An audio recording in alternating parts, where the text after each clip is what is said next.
ಕಣ್ಣುಗಳು ಸಂಗಮವಾಗಲು ಹೂವಿನ ಬಾಣಗಳು ನನ್ನೆದೆ ಸೋಕಿರಲು ಸಾಗರಗಳು ಚಂದ್ರನ ನೋಡಲು ಹುಟ್ಟುವ ರೀತಿಯಲ್ಲಿ ಪ್ರೀತಿ ಹುಟ್ಟಿತು ಎದೆಯಲ್ಲಿ.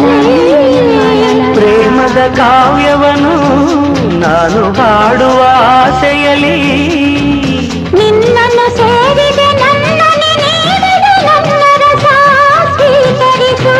ನಿನ್ನನ್ನು ನಾ ನೋಡುತ್ತಿರಲು ಕಲ್ಪನೆಯ ಮೇಘದಲ್ಲಿ ಹೊಂಗನಸ ಕಾಣುತ್ತಲೀ ತೇಲುತ್ತ ತೇಲುತ್ತ ಆಡುತ್ತ ಹಾಡುತ್ತ ಮೈ ಮರೆತೆ